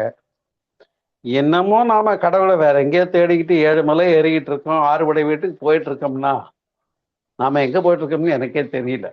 எனவே மதங்களும் சமயங்களும் நல்ல ஒரு மாற்றும் வளர்ச்சியும் தெளிவும் கருதப்பட வேண்டும். அந்த கருத்துக்கு வழிகாட்டுபவர் தான் குரு. நல்ல குருவை பெற்றிருக்கிறோம், மகிழ்வோம் என்று கூறி இந்திய இனிய மாலை போதிலே மதமும் சடங்குகளும் என்ற தலைப்பிலே உங்களோடு நல்லதொரு சிந்தனை விருந்தை பகிர்ந்து கொள்வதற்கு பாக்கியம் கிடைத்தது. தமிழ் ஆனந்த யோகத்தின் மூலமாக எனவே தமிழ் ஆனந்த யோகம் அறக்கட்டளைக்கும் ஆனந்த யோக அன்பர்களுக்கும் இதுவரையில அமைதியோடு கேட்ட உங்களுக்கும் என்னுடைய மகிழ்ச்சியான மனம் நிறைந்த வாழ்த்துக்களை கூறி, நீங்களும் உங்கள் அன்பு குடும்பமும் எல்லா வளங்களும் பெற்று சிறப்பாக வாழ்க வளமுடன், வாழ்க வளமுடன், வாழ்க வளமுடன் என்று வாழ்த்தி நிறைவு செய்கிறேன். நன்றி, வணக்கம், வாழ்க வளமுடன். நன்றிங்க ஐயா. வாழ்க வளமுடன். ரொம்ப சிறப்பா இருந்துங்க ஐயா. வாழ்க வளமுடன். அன்பர்களே, இன்று மதமும் சடங்குகளும் என்ற தலைப்பில் நமக்கு சிறப்பான ஒரு சிந்தனை உரையளித்த அருள்நிதி சோமசுந்தரம் ஐயா அவர்களை அனைவரும் தவ நிலையிலிருந்து வாழ்த்தி விடுவோம். அருள்நிதி சோமசுந்தரம் ஐயா அவர்கள் வாழ்க வளமுடன். ஐயா அவர்களும் அவர்களின் அன்பு குடும்பமும் வாழ்க வளமுடன். ஐயா அவர்கள் அருட்பேராற்றல் கருணையினால் உடல் நலம், நீளாயுள், நிறை செல்வம், உயர் புகழ், மெய்ஞானம் ஓங்கி வாழ்க வளமுடன், வாழ்க வளமுடன், வாழ்க வளமுடன். ஐயா ரொம்ப இன்னைக்கு மதமும் சடங்குகள் பத்தி எல்லாத்தையுமே சொல்லிட்டீங்க. நாம எவ்வளவு முன்னாடி போயிட்டு வந்து சடங்குகளை பத்தி மட்டும்தான் பிடிச்சிருக்கோம். அது மாதிரி சொல்ற மாதிரி சக்கைய சாரத்தை பிடிச்சிட்டு சக்கைய விடாம சக்கையை பிடிச்சிட்டு இருக்கிற மாதிரி இருக்கு அப்படின்னுவாங்க. ஐயா சொன்ன கருத்துக்களும் நம்ம கொஞ்சம் ஒரு சின்ன ஒரு ரீகப் மாதிரி பார்க்கலாம். ஐயா வந்து சொன்னாங்க, எல்லா மதங்களும் அந்தந்த தலைவர்களோட பேர்ல தொடங்கி இருந்தாலும் அதனுடைய உள்நோக்கம் ஒண்ணுதான். அந்த இறைநிலையை நம்ம உணரணும் அப்படிங்கறதான் அதோட உள்நோக்கம். அகம் பிரம்மாஸ்மி தத்வமசின்னு எல்லா இடத்துலயும் எழுதி வச்சிருக்காங்க. ஐயப்பன் கோயில்லையும் அதான் எழுதி வச்சிருக்காங்க. இருந்தாலும் சபரிமலையில போய் நெரிசல்ல போயிட்டு சாமியை பார்க்க முடியல. அந்த கூட்டத்துல அது மாதிரிதான் நம்ம எல்லாமே பேசுறோங்க ஐயா. ஆனா அதை ஃபாலோ பண்றது குறைவாக இருக்கு. மதங்களும் சடங்குகளும் காலத்துக்கேற்ப எடுத்துக்கொள்ளணும். ஆனா அதுல உள்ள கருத்துக்களை நம்ம மாற்றக்கூடாதுங்கிறது தான் நம்மளுடைய முக்கியமான கருத்தா இருந்துச்சு இன்னைக்கு. எந்த ஒரு சமுதாயமும் காலத்துக்கேற்ப அந்த மாற்றங்களை ஏற்படுத்திக்கலன்னா நம்ம இந்த சமுதாயம் அழிஞ்சிரும். மந்திரங்கள் நம்ம உடல்ல எவ்வளவு மாற்றங்களை ஏற்படுத்துங்கிறத அந்த நம்ம உணர்ந்து சொல்வதில்லை. உண்மையிலேயே இந்த ஓம்ங்கிற மந்திரம் உணர்ந்து சொல்லும் போதுங்க ஏன் 7 சக்கரமா ஆக்டிவேட் ஆகுறது நமக்கு தெரியும். ஓம் மூலாதாரத்துல தொடங்கி அந்த மந்திரத்தை ஐயரு கரெக்டா சொன்னாருன்னா அவரே வைப்ரேஷனா இருப்பாரு. அவரே மொபைல் பார்த்துட்டு தானே மந்திரம் சொல்றாரு. நீங்க சொன்ன மாதிரி அவருடைய கவனம் முழுவதும் இதுலதான் இருக்கு. அடுத்த எந்த ப்ரோக்ராமுக்கு போனோம் இல்ல அந்த மந்திரம் சொல்லவே அவர் இன்னொரு ப்ரோக்ராம் நடத்திட்டு இருந்தாலும் கூட இருப்பாரு. அதே மாதிரி நீங்க சிவபுராணத்தை பத்தி சொன்னீங்க. அதனுடைய பொருள் உணர்ந்து நம்ம படிக்கும் பொழுது, அதாவது நம்ம வேதாத்திரியத்துக்குள்ள வந்து இத்தனை கருத்துக்களையும் கேட்டவங்களுக்கு ஏன் எல்லா விநாயகர் அகவல் ஆகட்டும் எந்த ஒரு அந்த வார்த்தைகளான பொருள் உணர முடியுது. அந்த பக்தி மார்க்கத்திலேயே உள்ளவங்களால வந்து அவங்களுக்கு வந்து அந்த நம்பிக்கை மட்டும்தான் இருக்கிறத தவிர்த்து அவங்களுக்கு அந்த வார்த்தைகளோட உணர்வு அந்த உள்ள அர்த்தம் வந்து அவங்களுக்கு புரியல. நீங்க சொன்னது கரெக்ட் தான். அந்த தகடு எந்திரங்கள் எல்லாம் அந்த உரிய வகையில உணர்ந்து செய்தாதான் அதற்கு அந்த வைப்ரேஷன் இருக்கும். அப்பதான் நம்ம அந்த வலப்புறமா சுற்றும் போது அந்த அலைச்சூழல் நமக்கு வந்து அந்த ரிசீவ் ஆக முடியும் இல்லைங்களா? கோயில்களுக்கு போய் வலச்சூழலா நம்ம ஆலயத்தை சுற்றி வருவதே அங்க இருக்கிற அந்த வைப்ரேஷன் நமக்கு ஃபீல் ஆகணுங்கிறதுக்காக தான். அதே மாதிரி நீங்க அந்த கும்பாபிஷேகத்துல நீர் சொன்னீங்க. அது வந்து வைப்ரேஷன் பிறகுதான் போறோம் அப்படிங்கிறது அதுவே மக்களுக்கு புரியறது இல்ல. அது உண்மையிலேயே அந்த ஈரத்தன்மைக்கு வந்து தண்ணீருக்கு ஒரு பிரபஞ்ச சக்தி ஈர்க்கக்கூடிய ஒரு ஆற்றல் இருக்குது இல்லைங்களா? அதனாலதான் முன்னோர்கள் வந்து குளிச்சுட்டு வந்த உடனே சுலபமாக இருத்துக்கொள்ளும். சீக்கிரமா இருத்துக்கும். அந்த ஒரு கோவில்ல போய் ஒரு வேண்டுதல் நிறைவேற்றும் போது அவங்க ஃபுல்லா தன்னை முழுவதும் குளிச்சுட்டு அந்த ஈர துணியோட தான் அங்க பிரதர்ஷனம் பண்றது. சில இடத்துல அந்த வேண்டுதல் எல்லாம் செய்யும் போது அந்த மாதிரி செய்வாங்க. அப்ப நம்ம பாசிட்டிவான எண்ணங்கள் நினைக்கும் போது அந்த பிரபஞ்சம் நமக்கு அதுவே ஈர்த்து கொடுக்கக்கூடிய தன்மை இருக்குங்கிறத உணர்த்துக்குதான். ஆனா அதெல்லாம் சொன்னா இந்த ஜெனரேஷன் வந்து சயின்டிபிக் ப்ரூஃப் இருக்கான்னு கேக்குறாங்கய்யா. அவங்களுக்கு சயின்டிபிக் ப்ரூஃப் வேணும். சயின்டிபிக் ப்ரூஃப் வேணுங்கும் போது மகரிஷி எவ்வளவோ சயின்டிபிக்கா விளக்கியிருக்காங்கல்ல. சைவம், சாக்தம், வைணவம் இதையெல்லாம் வந்து காந்த தத்துவத்தில் விளக்கிறாங்களா இல்லையா? ஆமாங்க. அதுதான் அவங்களுக்கு சொல்றோம். இப்ப நம்ம சாதாரணமா கரண்ட தொடுறக்கும் ஈரக்கையில கரண்ட் தொடுறக்கும் வித்தியாசம் இருக்கு இல்லைங்களா? எளிமையான உதாரணங்கள் மூலமாவும் அவங்களுக்கு நம்ம அதை விளக்குற அளவுக்கு நமக்கும் எல்லாமே தெரிஞ்சிருக்க வேண்டியிருக்கு இந்த காலத்துல. நீங்க அந்த விபூதி அணிதலை பத்தி சொன்னீங்க. வீணா மேலான அனுபவம் தான் விபூதி. அது கூட இன்னைக்குதான் எனக்கு அந்த விபூதி அணிதலுக்கான அந்த விளக்கம் தெரிஞ்சதுங்கய்யா. அது கூட அந்த மாட்டு சாணத்துல பண்றதுனால அந்த தலையில உள்ள நீரை கூட எடுத்துரும் அப்படிம்பாங்க. பட் இன்னைக்கு கெமிக்கலால எல்லாமே பண்றாங்க. நீங்க அதே மாதிரி இல்ல இல்ல, வர்ணாசிரம கடைசியில சாம்பல் தான் மிச்சம்ங்கிற பிலாசபி தான் அதுக்குள்ள இருக்கு. அதுவும் உண்டு. இந்த மண்ணாலான இந்த உடம்பு கடைசியில அது மாதிரிதான் ஆக போகுது, சாம்பல் ஆகத்தான் போற, அதுக்கு ஏன் இத்தனை பாடா படுறேங்கிறதும் உணர்த்துது அந்த கருத்துகள். வர்ணாசிரம தர்மம் பத்தியும் நல்லா சொன்னீங்க. நாம மகரிஷியோட கருத்தை உணர்ந்து பிறருக்கு உணர்த்தும் போது நாமும் பிராமணர்கள் தான். நாம தொழில் செய்யும் போது நாமளும் அந்த மாதிரி அந்த இது ஆகிறோங்கிற வைசியர் அந்த தான். வைசியர்கள் தான். நாம மிலிட்டரியில ஜாயின் பண்ண நாமளும் சத்திரியர் தான். சத்திரியர்கள் தான். அப்புறம் பண்டை ஈகை பூணூல் போடுறது நம்ம வீட்டுல டாய்லெட்டை நாம கிளீன் பண்ணும் போது நாம சூத்திரர் ஆயிடுறோம், தூய்மை பணியாளர்கள் ஆகிவிடும். எல்லாமே நமக்கு ஒரு பல பல பேரு நமக்கு இல்லைங்களா?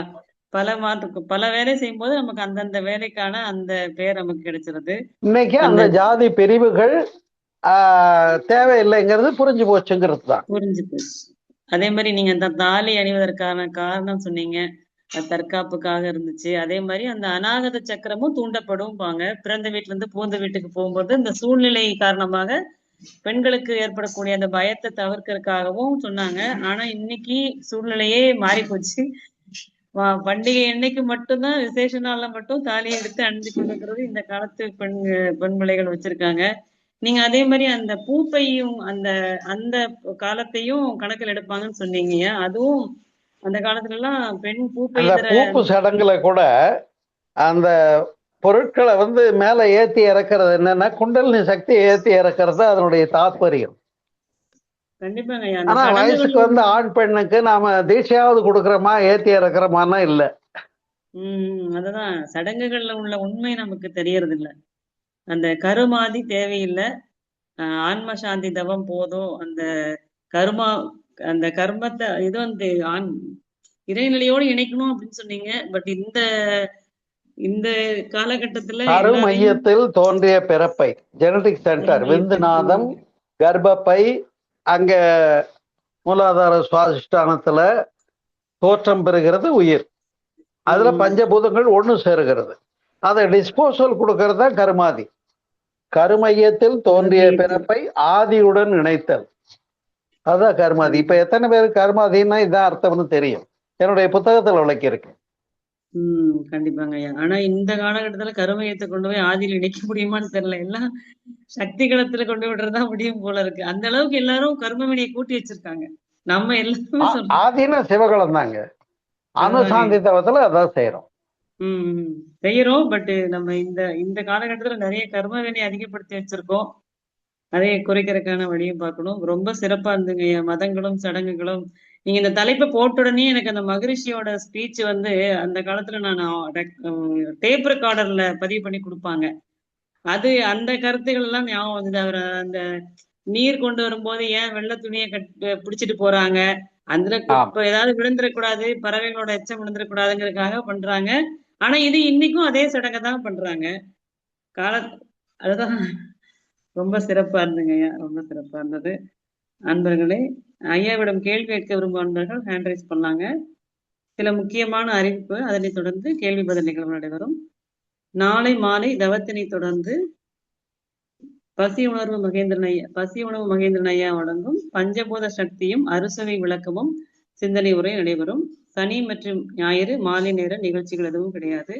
தினமும் காலை 5 மணிக்கு நித்யானந்தமும் அதனைத் தொடர்ந்து சிந்தனை துறைகளும் ஞானாசிரியர் நன்மணி அவர்களால் வழங்கப்பட்டு வருகிறது. தினமும் காலை 4:40 மாலை 5:40 வேதாத்திரிய தத்துவம் நிறைந்த பாடல்கள் தமிழ் ஆனந்த யோகத்தில் ஒளிபரப்பாகி வருகிறது. அவற்றையும் அன்பர்கள் கேட்டு மகிழுமாறு அன்போடு கேட்டுக்கொள்கிறோம். நீங்க ஒருத்தர் ஹேண்ட்ரைஸ் பண்ணிருக்காங்க, சங்கரையா, நீங்க அட்மிட் பண்ணிட்டு பேசலாம். வாங்க, கேள்வி கேட்கலாம். வாங்க, எல்லாரும் வாங்க. ஐயா வாழ்க வளமுடன். சொல்லுங்க பிரதர். வாழ்க வளமுடன். அருமையான தலைப்பு. தலைப்பு ஏற்கனவே கேட்டிருந்தாலும் இது கொஞ்சம் விளக்கம் நிறைய கொடுத்தீங்க. அதுல கடைசியா சொன்னது கருமையத்தை ஆதியில சேர்த்துறது ஒரு இதுதான் கருமாதின்னு சொல்லி நல்ல அருமையான விளக்கம் கொடுத்தீங்க. அதே போல இன்னைக்கு நீங்க சொன்ன இந்த மதமும் சடங்குகள் இந்த மதமும் சடங்குகளை இன்னைக்கு ஒரு கம்பேரிசமா மாறிடுச்சு இல்லைங்களா ஐயா? அதாவது நீ நடத்தினா நீ நடத்துற விட நான் பெருசா நடத்தி காட்டுறேங்கிற மாதிரி கம்பேரிசன் ரீதியில போயிட்டு இருக்கு. ஒரு கல்யாணம் ஆகட்டும், ஒரு சடங்காகட்டும், எதா இருந்தாலும் இன்னைக்கு கம்பேரிசத்துல தான் போயிட்டு இருக்குது. அத அந்த மாதிரி நடத்திட்டு இருக்கிற இந்த காலகட்டத்துல நம்ம எந்த அளவுக்கு சொன்னா புரியுங்கிறது தான் கொஞ்சம் கஷ்டமா இருக்கு. நானும் நிறைய பேர்த்திட்ட நான் இது மாதிரி டிஸ்கஸ் பண்ணுவேன். நான் எதுக்கு இந்த மாதிரி சடங்கு இவ்வளோ ஜாஸ்தி பண்றீங்க அப்படின்னு கொஞ்சம் எல்லாம் பண்ணுவேன். இருந்தாலும் அந்த இடத்துல கொஞ்சம் முரண்பாடு வர்றதுனால அந்த இடத்துல சொல்றதை விட்டுருவேன் நான். ஏன்னா அவங்க என்னமோ பண்ணிட்டு போட்டுன்னு விட்டுருவேன். அப்ப இன்னைக்கு உண்மையிலேயே நீங்க இன்னைக்கு சொன்ன இது ஒரு கிளாஸை எடுத்து ஒரு இதுக்கு வேண்டிய ஒரு பெரிய பெரிய பெரிய ஆளுகள் எல்லாம் முதிர்ந்தவர்களையும் சின்ன வயசானவங்களெல்லாம் கூப்பிட்டு இந்த மாதிரி கிளாஸ் எடுக்கும்போது கொஞ்சம் நல்ல விளக்கம் கொடுத்து அவங்களுக்கு கொண்டு வரலான்னு தான் எனக்கு தோணுது. அதே மாதிரி அதானே இப்ப பண்ணிக்கிட்டு இருக்கோம். அதாங்க இல்லை நான் சொல்றது இப்போ நம்ம ஜூம்ல பண்றது மாதிரி கொஞ்சம் ஒரு கிளாஸாவே எடுக்கிற மாதிரி பண்ணலான்னு அப்படின்னு சொல்றேங்க. நீங்க ஏன்னா அரேஞ்ச் பண்ணுங்க, நான் வர்றேன். வர்றேங்க. சரிங்க. அப்ப இன்னைக்கு என்ன கேட்டீங்களா, இது ஜாஸ்தி ஆயிட்டே இருக்குங்க. இன்னும் முந்தியெல்லாம் கொஞ்சமாவது இந்த மந்திர இது பூஜாரிக சொல்ற மந்திரம் எல்லாம் கரெக்டா கிளியரா இருந்தது. இன்னைக்கு பூஜாரி அங்க சொல்லிட்டு இருப்பாரு, பார்வை போற வெளியில தான் இருக்கும். அந்த அளவுக்கு ஆகி போச்சுங்க.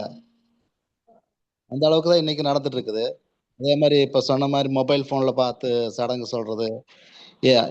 இதை விட பெரிய விஷயம்னா என்னோட ஒருத்தர் இருக்காரு. அவரு இது வேதாத்ரி நல்லா படிச்சவரு, எல்லா ஸ்பீச்சும் கேட்கிறவரு, எல்லாம் பண்றாரு. ஆனா அவரு கூட இந்த சடங்கை விட முடிய மாட்டேங்குது. அவரும் பூஜை எல்லாம் பண்ணி அந்த வேதாத்ரி நல்லா புரிஞ்சவரே இப்படி பண்ண. அப்போ இந்த அளவுக்கு அவங்க உள்ளுணர்வு கூட கிடைக்கலையோங்கிறது எனக்கு தோணுது. நல்லா தியானம் பண்றவரு, நல்ல உள்ளுணர்வு பத்தி பேசுவார், எல்லாம் பண்ணுவாரு. ஆனா அவரும் இந்த சடங்கு சம்பிரதாயம் பண்ணிட்டே தான் இருக்காரு.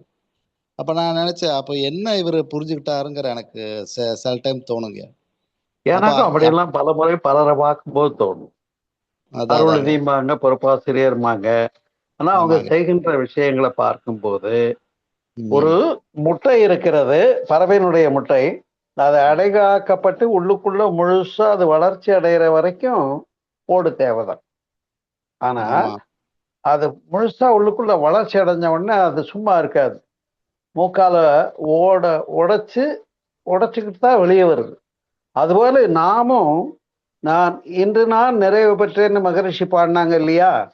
அது மாதிரி நிறைவு பெற்றா நான் நிறைவு பெற்றவன் என்று டிக்ளேர் பண்ணிட்டு எல்லா சடங்கையும் விட்டுட்டு ஆதி நிலையில இணைந்து எல்லாரையும் வாழ்த்தி மகிழ்ச்சியா இருக்கிறது வாழ்க்கை முறையாக கொள்ளலாம், சிறப்பு. அதை விட்டுட்டு மீண்டும் சடங்கை விடாம 7000 வீட்டுல படங்களை விற்கிறதும், 8000 கோயில்களுக்கும் போறதும், 10,000 சாமி கும்பிடுறதும் என்னன்னு எனக்கும் புரியல, உங்களுக்கும் புரியல. நான் இப்போ ஃபர்ஸ்ட் எல்லாம் போன கோயில்ல போனா அது வேணும் இது வேணும். அப்ப இப்ப அந்த இதே இல்லை. போய் கொஞ்ச நேரம் தியானம் பண்ணுவோம், அங்க ஆற்றல் வாங்கிட்டு நம்ம ஆற்றல் அங்க கொடுத்துருவோம். இப்ப உங்களுக்கு வந்த கோபம் பெரியவங்களுக்கு வந்திருக்கு. நெட்டக்கல்லை தெய்வம் என்று 4 புஷ்பம் சாட்டியே சுற்றி வந்து முணமுணன்று சொல்லு மந்திர மேதடா நெட்ட கல்லும் பேசுமோ. அங்க போய் முட்டிக்கிறியே கோயில்ல போய், நெட்ட கல்லும் பேசுமோ நாதன் உள்ளிருக்கையில் சுட்ட சட்டி சட்டுவும் கரிச்சுவை அறியுமோ. அந்த காரணிக்கும் சட்டிக்கும் எப்படி சுவை தெரியாது உள்ள இருக்கிற பதார்த்தமோ, அது போல உனக்குள்ள இருக்க கடவுளை நீ ரசிக்காம வெளியில போய் தேடுறியேன்னு கஷ்டப்பட்டு நொந்து போய் பாடின சித்தர் பாடல்கள்லாம் உண்டு. அதான் இப்ப அந்த அளவுக்கு போகுதுங்க மனசு. அதாவது இப்ப கோயில்ல போய் சடங்கெல்லாம் பார்த்தாலும் நம்மளுக்கு கொஞ்சம் இதாத்தான் தெரியுது. இருந்தாலும் இது காலத்துக்கு தகுந்தாப்படி போயிட்டு இருக்கும்போது நம்ம என்னதான் சொல்லி புரிய வைக்கிறதுன்னு தெரியல. அப்ப அந்த இடத்துல பேசுறது இல்ல, யாராவது கேட்டா அதுக்கு பதில் சொல்றோம், அவ்வளவுதாங்க. ஏன்னா இது பெரிய ஒரு முரண்பாடுக்கோ நம்மளை விளக்கி வைக்கிற அளவுக்கு ஆயிடுச்சுங்க. இப்ப நம்ம ஏதாவது சொன்னா கூட ஓ இவ பெரிய நாத்திகம் பேசுறாங்கிற மாதிரி கொண்டு வந்துட்டாங்க. அதனால அது ஆத்திகம் நாத்திகம்னு கூட நான் ஒரு ஸ்பீச் எல்லாம் கொடுத்துருக்கேன், யூடியூப்ல இருக்கு பாருங்க. என்னன்னு கேட்டா, ஒருத்தன் இறைவனை தேடி போகிற போது ஆஸ்திகனாக இருக்கிறார். தேடி போன போது இப்ப மகரிஷிகிட்ட போனோம், தியானம் எடுத்தோம், துரியாதீனம் கொடுத்தாங்க. கடைசியில துரியாதத்துல என்ன ஆச்சு? வெட்டவெளி சுத்தவெளி ஒன்றுமில்லை பாழ், அதுதான் இறைவன் பிரம்மம்னு கண்டோம். அப்ப ஆமா. ஆத்திகத்தின் வழி நாம் செல்லுகிற போது முடிந்த முடிவில் பெரும் பாழையோன்னு உணர்ந்த போது நாம என்ன ஆகிறோம்? இல்லாம போறோம். கண்டிப்பாங்க. ஆமாங்க. அந்த நான் இல்லாம போறதுக்கு தான் ஆன்மீகமே. கண்டிப்பாங்க. ஆன்மீகத்திலேயே நீங்க கொஞ்சம் முந்தி சொன்னீங்க பாருங்க, ஏன் நான் பண்ற சடங்கு பெருசா பண்ணினேன்னா நீ பண்றியான்ற போட்டிக்கு வேலையே இல்லை. கண்டிப்பாங்க. ஆமாங்க. நான் இல்லாம போறதுக்கு தான் ஆன்மீகமே. ஆன்மீகத்திலயும் வந்து நான் யாரை காட்டினா அது எப்படி இருக்குன்றத சிந்திக்கணும். அதுக்காக தான் இன்னைக்கு சொற்பொழிவு. அதாங்க. ஏன்னா இன்னைக்கு அந்த மாதிரி தான் போயிட்டு இருக்கு. இன்னத்த காலகட்டத்துக்கு அப்படிதான் போயிட்டு இருக்கு. ஆனா இந்த காலகட்டத்துக்கு கண்டிப்பா நீங்க சொன்ன இந்த விளக்கம் போற தேவை இருக்குங்க. மகிழ்ச்சி. அது அதுக்கு தான் நான் ஆரம்பத்துல சொன்னது, கொஞ்சம் கிளாஸ் மாதிரி நீங்க எடுத்தீங்கன்னா கொஞ்சம் கூட பெரியவங்களுக்கு கொடுக்கலாம்னு சொல்றேங்க. நன்றிங்க. எப்ப வேணாலும் நான் தயாரா இருக்கேன். பயன்படுத்தி கொள்ளுங்கள். தனியா கூட போன் பண்ணுங்க, பேசுவோங்க, கேள்வி கேளுங்க, பதில் சொல்றேன். சரிங்க. நான் உங்கள் பணியில தயாரா இருக்கேன். சரிங்க. நன்றிங்க. வாழ்க வளமுடன். வாழ்க நன்றி ஐயா. வாழ்க வளமுடன். அடுத்ததாக பத்மபிரியாமா. அம்மா நீங்க அன்மியூட் பண்ணிட்டு பேசலாங்க. பத்மபிரியா. Thank you madam. வாழ்க வளமுடன் ஐயா. வாழ்க உங்களெல்லாம் வளமுடன். கம்பேர் பண்றப்போ நான் ரொம்ப நியூபி வேதாத்திரியத்துல. பட் கொஷின்ஸ் நீங்க ஆல்ரெடி ஆன்சர் பண்ணியிருப்பீங்க. பட் இந்த செஷன்ல எனக்கு உங்க புக்கு நான் வாங்கி படிக்கலாம்னு இருக்கிறேன். மேபி இப்போ சொன்னீங்க நீங்க ஃபோன் பண்ணி கேட்கலாம் அப்படின்ட்டு. ஸோ நிறைய கேள்விகள் இருக்கிறது. நான் கண்டிப்பா ஃபோன் பண்ணி கேட்குறேன். இப்போ ஒரு கேள்வி என்னன்னா, குலதெய்வம் கோயில்லாம் போய் வழிபடுறோம் இல்லையா, அதுல ஏதாவது ரீசன் இருக்கா? அப்போ என்னோட அண்டர்ஸ்டாண்டிங் என்னன்னா, அந்த சமுதாயம் நம்ம கம்யூனிட்டியில முன்னாடி இருக்கிறவங்க பெரியவங்க, நம்ம கம்யூனிட்டியை டெவலப் பண்றவங்களுக்கு அவங்கள தான் நம்ம கும்பிடுறோம் அப்படின்னு நினைச்சிட்டு இருக்கிறேன். பட் அதுல உள்ள ரியல் மீனிங் என்னங்கய்யா? உண்மை அதுதான். குல ஓகே தெய்வம் என்று சொன்னால் நம் முன்னோர். ஓகே. இப்ப நமக்கு பெரியவங்க எத்தனை பேர் பேரை தெரியும்? அப்பா அம்மா, அப்பாவோட அப்பா அம்மா, தாத்தா பாட்டி, அவங்களுடைய அப்பா அம்மா, அவங்களுடைய அப்பா அம்மானா இப்ப எனக்கெல்லாம் ஒரு 6-7 தலைமுறைக்கு தெரியும் முன்னாடி உள்ள பேர்கள். ஓகே. அதுல வரக்கூடிய பேர் தான் எங்க குலதெய்வத்து பேர் ஒண்ணா வரும். அப்ப நம்முடைய வாழ்ந்து மறைந்த முன்னோர்களை வழிபடுகிறது தான் குலதெய்வ வழிபாடு. Okay okay. அப்ப இப்ப நம்ம தவம் செய்யும் போது அன்னைக்கு வணக்கம், தந்தைக்கு வணக்கம் அப்ரூவ்டுன்னா, தாத்தாவுக்கு வணக்கம், பாட்டிக்கு வணக்கமும் அப்ரூவ்டு தான், குலதெய்வ வணக்கமும் அப்ரூவ்டு தான். ஓகே. ஏன்னா அவங்கள நினைக்கணும். நினைச்சாதான் அவங்க திருப்தி ஆவாங்க. பரவாயில்ல, என்னுடைய 4வது 6வது தலைமுறையில் இருக்கிற பேராண்டி என்ன நினைக்கிறான்னு அவங்க மகிழ்ச்சி அடைவாங்க. அங்கே அது சடங்காகாது. ஆனால் எந்த வழிபாட்டிலும் பலியிடல் ஏற்றுக்கொள்ளப்படவில்லை. கரெக்டுங்க. அவங்களுக்குன்னு கோயில் இருக்குல்ல, இப்போ நம்ம அங்கெல்லாம் போய் வீட்லயே நினைச்சுக்கலாம். அங்க போய் நம்ம கும்பிடணும்னு தேவையில்லை அப்படிங்கிறீங்க. இல்ல அது இல்ல வருடம் ஒரு முறையாவது போய் வழிபாடு பண்ணிட்டு வர்றது, இல்ல வீட்டுல விசேஷங்கள் வரும்பொழுது ஒரு கல்யாணம் வருதுன்னா போய் முன்னோர்களை வழிபட்டு வருவதுன்றது கையில் எடுக்கலாம், தவறு இல்லை. அது அங்க வந்து அது புற வழிபாடாக ஆகாது. நம்முடைய பெரியவங்களை வீட்டுல பூஜையில எங்க பெரியவங்க படம் இருக்கு, கும்பிடுறேன், அதுதான் அது. குலதெய்வ வழிபாட்டுக்கு அப்ரூவ் பண்றோம். நல்லதுங்க. நன்றிங்கம்மா. வாழ்க வளமுடன். அடுத்ததாக முருகேஸ்வரி அம்மா அவர்கள். நீங்க பத்மா என்கிட்ட செல் நம்பர் எடுத்துக்கோங்க, 9942327770. குழுவில் இப்ப போடுவாங்க, குறிச்சுக்கோங்க, தொடர்பு கொள்ளுங்க. நான் 4 புத்தகங்கள் எழுதியிருக்கேன், அனுப்பிச்சு வைக்கிறேன். மெயின் ஸ்கிரீன்லயே நம்பர் இருக்கு பாருங்க. சோ ஐயாவோட நம்பர், பேரும் நம்பர் இருக்கு. 9943327770. 42327770. ஓகே. முருகேஸ்வரி அம்மா நீங்க பேசலாம். ஐயா வணக்கம். ஐயா வாழ்க வளமுடன். எந்த ஊரு? ஐயா நான் விருதுநகர் மாவட்டம் அருப்புக்கோட்டையில இருந்து பேசுறேன். எனக்கு இந்த விஷயங்கள்லாம் வந்து நான் இந்த லிங்க்ல வந்துதான் ஐயா தெரியும். மற்ற விஷயங்கள் வந்து அவ்வளவா தெரியாதுயா. ஆனா இந்த கொஸ்டின் வந்து உங்ககிட்ட கேட்கலாமான்னு தெரியல. தெரியாம கேட்டிருந்தா மன்னிச்சுக்கோங்க. எங்க அம்மா ஒருத்தவங்க எங்க அம்மா வந்து 23ஆம் தேதி வெள்ளிக்கிழமை இறந்துட்டாங்க காலையில. அவங்க வந்து அடப்புல இறந்துட்டாங்க அப்படிங்கிறாங்க. அதுக்கு எதுவும் பண்ணணுமாய்யா? அப்படி எதுவும் இருக்கா? அதாவது நீங்கள் சற்று முன்பு நாம பேசணும் இல்லையா? ஆமாங்கய்யா. இப்ப கர்மாதி செய்யறது வருஷா வருஷம் திதி கொடுக்கறது அவசியம்னு நம்முடைய ரிலிஜியன் சொல்லுது. ஆமாங்கய்யா. அதே ரிலிஜியன் என்ன சொல்லுதுன்னா, நம்முடைய முந்தையோர் பெரியவங்களுக்கு காசிக்கு போய் பிண்டம் கொடுத்துட்டா காசி பிண்டத்துக்கு மறுபிண்டம் கிடையாதுன்னு விதிவிலக்கு கொடுக்குறாங்க இல்லையா? ஆமாங்கய்யா. அதே போல இப்ப நீங்க என்ன கேள்வி கேட்டீங்க? அடப்புல இறந்திருக்காங்கன்னு சொல்றாங்கன்னு சொன்னேயா. நம்ம மன்றமுறை மகரிஷி என்ன கொடுத்துருக்காங்க? ஆன்ம சாந்தி தவம்னு ஒண்ணு கொடுத்துருக்காங்க இல்லையா? ஆமாங்கய்யா.